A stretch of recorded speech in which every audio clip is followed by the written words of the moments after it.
2 দিন আগে অনলাইনে অর্ডার দিয়েছি আমার ফোনের একটা চার্জার অনলাইনে, তো আজকে সেটা দিয়ে গেল। এটা হচ্ছে সেটা, তো খুলে দেখাই যে আসলে কীরকম দিছে, প্রতারণা করছে নাকি। ও এটার দাম কয়টা এটা দেখালাম না, এই দেখেন এই তো দাম লেখা হয়েছে 20 টাকা, আর যদি উপরে নাম লেখা আছে সেলিম। তো দাঁড়ান খুলে ভালো করে দেখাই।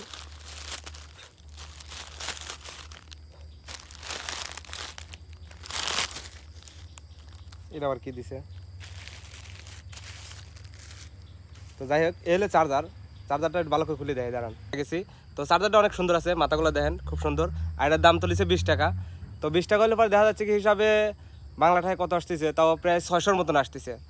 তো বাংলাদেশের চাইতে এই দেশের দাম কিন্তু কম নেয় না, দাম বরং ছাড়া এই দেশে বেশি নেয়, তবে কাজের মূল্যর দাম একটু বেশি দেয়। এদেশের মানুষ কাজের দামটা একটু বেশি দেয়, কিন্তু জিনিসপত্রের দামটা কাজের হিসাবে কম নেয়।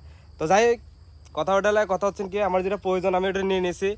আর আপনাদের প্রয়োজন হলে আপনারা অনলাইনে খুব সাবধানে অর্ডার করবেন, কারণ কি জন্য বাংলাদেশের অবস্থা যেরকম, কেউ অনলাইন থেকে কোনো জিনিস কেনার আগে সে মানে ঝুঁকির মুখে থাকে যে এত টাকা দিয়ে এই জিনিসটা নিচ্ছি, সেটা 100% শিওর হবে কি না। তো ভাই যার কাছ থেকে নেবেন তো সবাই সাবধানে নেবেন, কেউ প্রতারণার শিকার হবেন না। আর যদি আমার চ্যানেলে নতুন হয়ে থাকেন তো অবশ্যই চ্যানেলটা সাবস্ক্রাইব করে দিবেন, লাইক কমেন্ট শেয়ার করে দিবেন।